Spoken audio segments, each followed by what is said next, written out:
Salut à tous et bienvenue, c'est Jean-Mi. Aujourd'hui on va parler de Fest Season. Fest Season est un jeu pour 1 à 5 joueurs, des durées de partie de 20 minutes par joueur à partir de 14 ans. Le jeu est édité par Green Astra Games. C'est un jeu de Luis Villegas et il est illustré par Asa Cherinos. Le jeu connaîtra une campagne de financement participatif sur Kickstarter le 6 octobre 2024. C'est un Eurogame dans lequel les joueurs vont essayer d'avoir le festival de musique le plus populaire possible. En effet, ils vont construire le lieu de leur concert, penser à l'aménagement des différentes scènes, faire venir des groupes, penser au prix de leur ticket. Tout ça afin d'avoir le plus de points de victoire et de remporter la partie à la fin du jeu. On va voir comment ça se passe. Et on se retrouve avec le matériel. Donc là, ce que je vais faire, c'est que je vais vous faire une présentation du jeu, de sa mise en place et de ses différentes mécaniques, sans rentrer dans le détail des règles, que vous ayez une idée de comment fonctionne le jeu. Pour ceux qui se souviennent, j'avais fait une vidéo d'unboxing du jeu. Vous aurez un petit i qui s'affiche à l'écran, qui vous permettra d'aller voir la vidéo si cela vous intéresse pour voir plus en avant le matériel de manière détaillée. Le jeu aura une campagne de financement participatif le 6 octobre 2024 sur Kickstarter. Vous retrouverez le lien en description de la vidéo. Donc là, je vais faire un tour du matériel, de la mise en place et de comment se passe un tour de jeu. Déjà, je tenais à vous dire que ce que j'aime beaucoup, c'est cette présence sur la table qui a fait vraiment un effet bluffant avec ce côté table de mixage principal, avec les différents petards, le son, on est vraiment dans l'ambiance. Ce qui est intéressant dans ce jeu, c'est que le thème et la mécanique sont l'un au service de l'autre. Ce n'est pas un thème plaqué, vous avez vraiment cette sensation de construire la zone pour votre festival, de gérer le prix des tickets, de choisir les groupes qui vont venir en fonction du style musical, ça va créer une hype. Donc les tickets vont se vendre plus vite. Le but du jeu va être de marquer le plus de points. Ça se termine une fois qu'on est là-haut, donc le nombre de tours est connu. Vous allez bien entendu marquer de différentes manières. Vous avez ce symbole-là qui montre les points de victoire, des objectifs publics, des objectifs privés, la manière dont vous allez construire, tout ce que vous allez élaborer autour du jeu pour vous rapporter des points. Il y aura un calcul à la fin pour savoir qui remporte la partie. Donc ici, comme je vous ai indiqué, ça indique le tour de jeu. Ici, chaque joueur va mettre un de ses cubes sur ces 3 pistes différentes qui représentent la qualité d'aménagement de votre zone de concert, la popularité, le prix des tickets. Ici, donc, des objectifs publics qui sont soit des objectifs de vitesse ou des objectifs à remplir en fin de partie. Ici, les styles de musique qui sont représentés lors de cette partie, ils sont pris au hasard en fonction du nombre de joueurs, comme ici et l'endroit dont on met ces différents marqueurs dépend du nombre de joueurs. Ici, vous prenez des groupes en fonction des thèmes que vous piochez au hasard. Ici, ce sont des cartes projets qui vont vous permettre d'aménager différemment votre zone de concert, faire venir des groupes plus connus, des groupes qui ont déjà une hype. Donc ça aussi, c'est un côté très intéressant. Il y a une petite course sur ça. Ici, ce sont ce que vous allez pouvoir placer également sur votre plateau joueur. Donc les toilettes pour prendre des photos, ce genre de choses qui va amener des gens à votre concert et qui va le rendre plus populaire. Au-dessus, vous avez des tuiles que vous allez également placer sur le plateau joueur pour définir la topographie de votre festival. Toutes les tuiles, quand vous les tirez au hasard, que ce soit ces tuiles-là ou ces tuiles-là, vous les mettez toutes dans ces sacs très sympas. Et au milieu, vous voyez, vous pouvez tirer les différentes tuiles. Pour celui-ci et pour celui-là. Je vais vous montrer plus en avant votre plateau joueur. Donc vous avez un plateau joueur comme ceci. Ce qui est posé au départ va dépendre de cartes de mise en place que je vais vous montrer.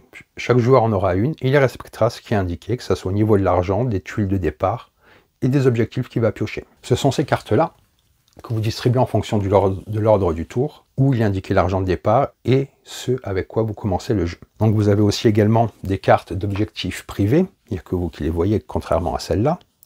Là, les tuiles, je vous ai indiqué.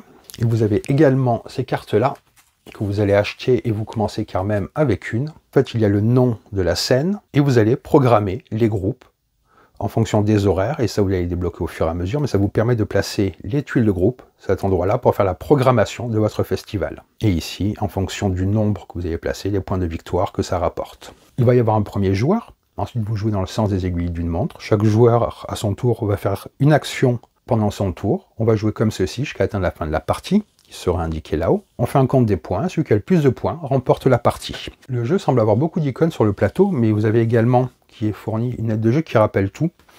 Vous avez également le rappel de toutes les cartes objectifs privées et publiques qu'il y a dans le jeu, donc ça aussi c'est très intéressant, ça vous permet de savoir ce que vos adversaires peuvent avoir en main et les différents objectifs qu'il y a dans le jeu. Et avec toutes les icônes, on s'y retrouve très vite, elles sont rappelées, et au bout de quelques tours, vraiment, on comprend très facilement toute l'iconographie du jeu, ce qui pour ce genre de jeu est assez important. Vous allez vite pouvoir réussir à développer une stratégie en comprenant les tenants et les aboutissants, et en regardant très vite ce qui se passe sur le plateau en fonction des différentes actions. Donc comment se passe un tour de jeu brièvement? Vous allez choisir une des 3 pistes d'action et faire l'action A ou l'action B.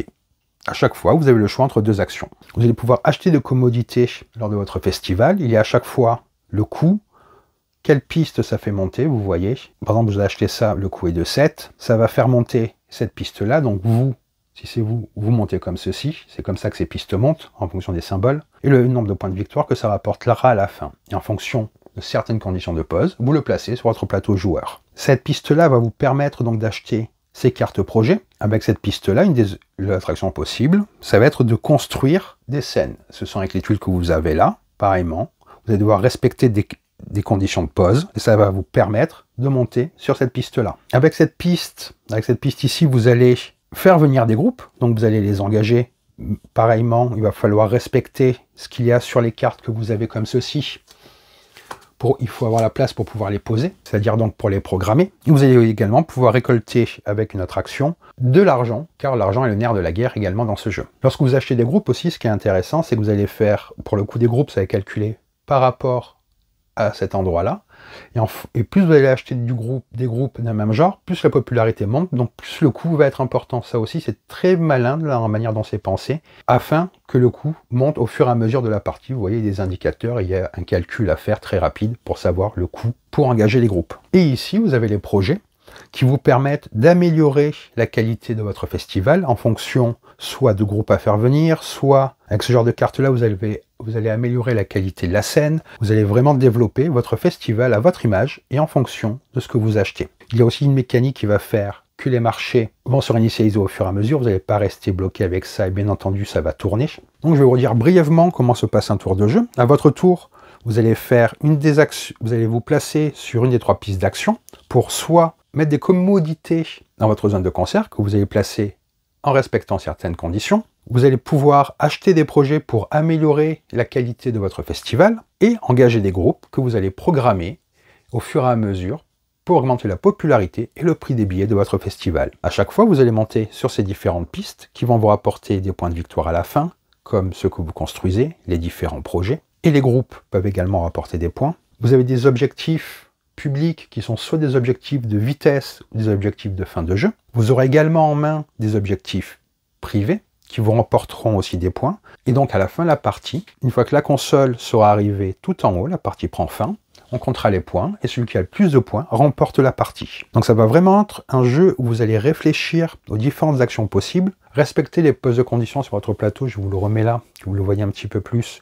On a vraiment ce côté également construction avec les différentes tuiles qu'on va poser, encore une fois, avec certaines restrictions, comme c'est indiqué sur le plateau, ça va également débloquer des choses. Vous avez cette zone-là, par exemple, qui au début n'est pas disponible, c'est au bout de certaines actions que vous allez pouvoir le libérer, ou certaines cartes projet vont vous permettre de passer outre ces restrictions. Donc vous allez vraiment sentir votre plateau de jeu évoluer au fur et à mesure de la partie avec une sensation très agréable. Avec la mise en place qui est très intéressante en tirant au hasard et que ce soit même le nombre de genres musicaux présents en fonction du nombre de joueurs, ça permet une variabilité au niveau des genres, des thèmes, de ce que vous allez essayer de faire. Et ce qui peut être sympa, c'est de se faire différentes playlists et mettre ces playlists en fonction des genres qui sont choisis. Vous trouverez également, j'aime bien cette petite touche, des références au niveau des noms des groupes, à vous de les retrouver. C'est un jeu qui est vraiment dynamique. On pense déjà à son tour lorsque les adversaires jouent, ce qui fait que les tours peuvent s'enchaîner assez rapidement. Bien entendu, comme tout ce genre de jeu, une première partie est toujours nécessaire pour appréhender les différents tenants et les aboutissants. Mais après, les 20 minutes par joueur, vous les tenez très facilement. Il y a plein de petits modules qui sont prévus, qui ont l'air très sympas. Je ne sais pas si je peux en parler, mais de ce que j'ai vu et essayé, la campagne se promet d'être dynamique et de répondre aux attentes des joueurs. Vous allez donc trouver différents modules, des variantes, plein de choses pour encore agrémenter le jeu, que ce soit en difficulté ou même le rendre plus accessible pour quelqu'un qui aimerait faire découvrir ce genre de jeu à son entourage. C'est vraiment un plus. L'immersion est totale lorsque le plateau est sur la table, que ce soit avec le plateau joueur, le plateau principal, et tout ce design qui nous rappelle la musique en permanence et les mécaniques correspondent à cela. Il a aussi une démarche assez intéressante où il n'y a pas de plastique. Ils vont tout faire de manière écologique le plus possible. C'est aussi une démarche à souligner. Ils ont l'air d'être très à l'écoute des joueurs. J'ai trouvé un auteur avec qui j'ai discuté rapidement, très enthousiaste et qui aime vraiment son jeu. C'est un féru de festival de musique aussi. Donc c'est pas juste il a pris un thème.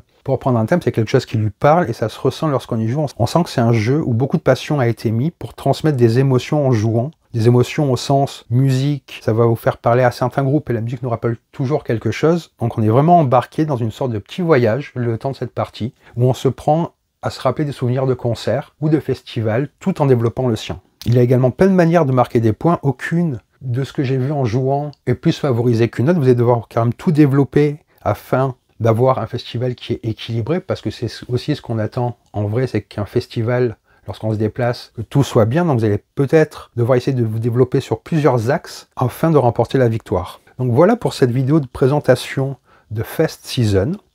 J'espère que cela vous en a plus appris sur le jeu, ses différentes mécaniques et comment il fonctionne. Si la vidéo vous a plu, n'hésitez pas à laisser un commentaire et à vous abonner à la chaîne. Sur ce, je vous dis bonne partie et bon jeu!